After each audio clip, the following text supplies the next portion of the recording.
ប្រសិនបើលោកអ្នកស្ថិតនៅក្នុងការខាតបង់នៅឡើយលោកអ្នកគួរតែយកចិត្តទុកដាក់ទៅលើរូបមន្តមួយនេះខ្ញុំសូមអធិប្បាយរូបមន្តនេះបន្តិចlot size គឺចំនួនដែលយើងត្រូវសួរខ្លួនឯងថាយើងគួរ trade lot size ប្រមាណបើប្រៀបទៅនឹង account balance របស់យើងគឺជាគណិតសាស្ត្រដែលមិនមែនជាការបរោទសាស្ត្រគឺយើងអាចឃើញអំពីភាពដែលអាចទៅរួចតាមសមត្ថភាពរបស់យើងតែម្ដងมันអាចកុហកខ្លួនឯងបានมันអាចកុហកខ្លួនឯងបានតែម្ដងយើងត្រូវដឹងថាខ្លួនយើងនៅក្នុងចំណុចណាមហាសេដ្ឋីក៏ត្រូវប្រើហ្នឹងអ្នកក្រនៅក្នុងវិស័យ trade ក៏ត្រូវប្រើហ្នឹងអ្នកមធ្យមនៅក្នុងវិស័យ trade គឺចាំបាច់ត្រូវប្រើហ្នឹង lot size ស្មើហ្នឹង raise ជាដុល្លារជាចំនួនចង់និយាយថាជាចំនួនដែលយើងអាចខាតបង់បានប្រមាណដែលខាតបង់ហើយវាអត់ធុញថប់ជីវិត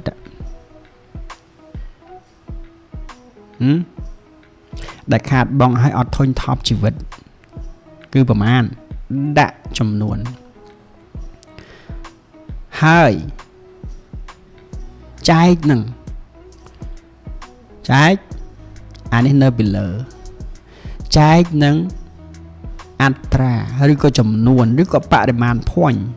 ចំនួន point ដែលយើងអាចបាត់បង់ចំនួន point ឬចំនួន pip ហ្នឹងសាច់តែលោកអ្នករាប់បាទកូននឹង1នេះគឺសំដៅទៅលើ value per point per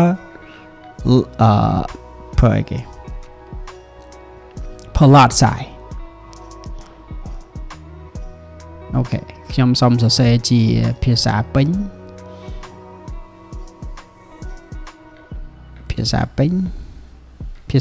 គឺនេះ value per point per lot size បាទនេះគឺអក្សរពេញ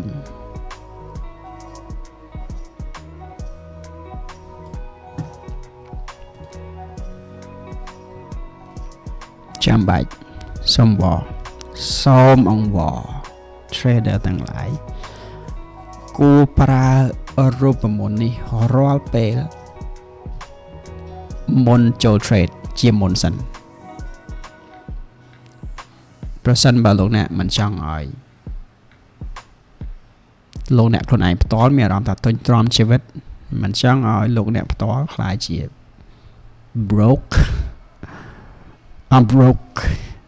មិនចង់ឲ្យគ្រួសារប្រពន្ធកូនត្រូវទុកលំបាកដោយសារយើងចូលប្រើរូបមន្តនេះជាចាំបាច់មុនធ្វើការចូល trade អូខេផលប្រយោជន៍របស់វាយ៉ាងម៉េចផលប្រយោជន៍យើងដឹងធ្វើឲ្យយើងដឹងខ្លួនយើងថាយើងគួរតែនៅក្នុងចំណុចណាចំនួនបរិមាណណាគឺ lot size ណាដោយផ្អែកទៅលើ account balance របស់យើងដោយផ្អែកទៅលើដើមទុនរបស់យើងបាទអញ្ចឹងឧទាហរណ៍ខ្ញុំមាន$100ឧទាហរណ៍ថាលោកអ្នកមាន$100ខ្ញុំអាច risk ច្រើនបំផុតដែលខ្ពស់បំផុតហ្មងគឺ$5នេះវា 5% ណាចង់និយាយថានៅក្នុង professional trader គឺគេប្រើ risk តែ$1ទៅ$2នៃ100ឯងបើថា1ទៅ2% តែប៉ុណ្ណឹងឧទាហរណ៍ថាលោកអ្នកអូខេបើលុយតិចបើមិនដែលឮពីមុនមកណាឮinfluencer គេនិយាយថា no risk no Ferrari អូខេអញ្ចឹងខ្ញុំហ៊ាន$5អូខេដាក់$5មក$5ចែកនឹងចំនួន point ចំនួន point ដែលយើងអាច reach បានឧទាហរណ៍ថាអូខេប្រសិនបើ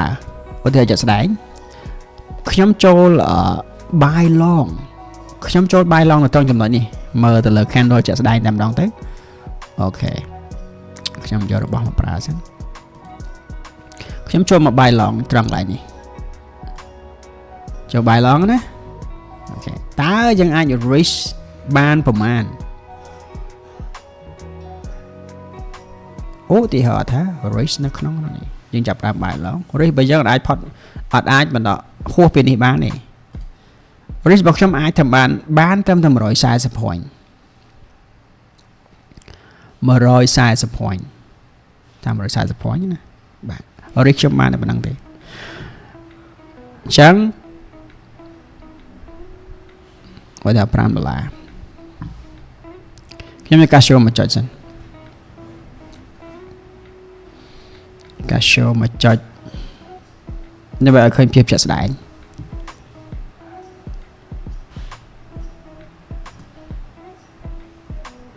អូខេ$5 ចែកនឹងចំនួន point ចំនួន point គុណនឹង1ចំនួន point បានចំនួន point ដល់140មែនទេ point 140 point 140គុណនឹង1វាស្មើនឹង140ដដែលណាមកស្មើ140អញ្ចឹង$5ចែកបានចប់5ចែកនឹង140ស្មើនឹង 0.03 យើងអាច trade បានត្រឹមតែ 0.03 point 0.03 point តែប៉ុណ្ណោះឃើញទេចុះប្រសិនបើចំនួន lot size របស់យើងកាន់តែខ្ពស់ចំនួន point របស់យើងកាន់តែខ្ពស់ឧទាហរណ៍ថា300 point 300 point ណា5ចែកនឹង300ស្មើនឹង 0.016 ក្បែរ2 0.01 ឃើញណាគឺនៅពេលដែលយើងប្រើរូបមន្តនឹងយើងឃើញថាយ៉ាងម៉េចនៅពេលដែលយើងប្រើរូបមន្តនឹងយើងឃើញថាយ៉ាងម៉េចរាល់ពេលដែលយើងហ៊ាន reach នៅបរិមាណដែលខ្ពស់ដូច្នេះដោយអត្តនោមាត្រគឺ lot size គឺកាន់តែតូចដោយអត្តនោមាត្រមក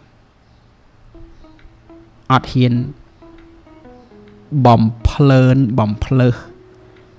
ឲ្យលើសពីសមត្ថភាពយើងបានទេគឺអត់អាចតែម្ដងដោយគណិតសាស្ត្រគឺវាបង្ហាញជាក់ណាស់ថាប្រសិនបើអ្នកឯងហ៊ានបាត់បង់ឬក៏ risk នៅក្នុងបរិមាណ point ដែលច្រើនដូច្នេះអ្នកឯងមិនអាច trade នៅ lot size ខ្ពស់បាននោះទេមិនអាចអូខេដូច្នេះសង្ឃឹមថាលោកអ្នកយល់អំពីគុណតម្លៃគុណប្រយោជន៍នៃការប្រើប្រាស់រូបមន្តនេះជាសំខាន់មែនតើវាជារឿងចាំបាច់មែនតើ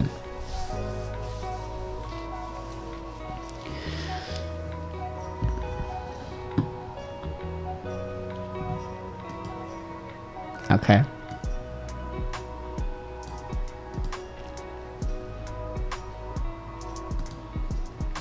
VPPPL ខ្ញុំដាក់នៅខ្លួនឯងទេពីព្រោះខ្ញុំសើខ្ជិលសេវាវែងពេកវាញញ៉ៃ value per point per lot size value per point per lot size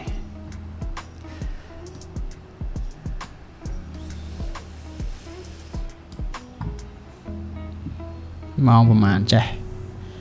ម៉ោង8 o'clock ម៉ោង8 កន្លះអូខេខ្ញុំគិតថាដល់ពេលដល់វេលារបស់ខ្ញុំ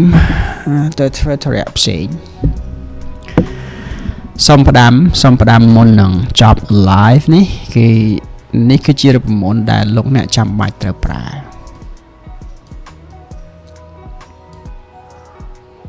มันอาจคานบ้านมนเปลโจเทรดโจปราวีบาสลายคลุนไอสลายลอยสลายครัวซาจำใบเตรปราวีดัดขาดเต็มดาวเอาคนสำหรับการสนทนาជួบกันในวิดีโอคราวในโครงการไลฟ์คราว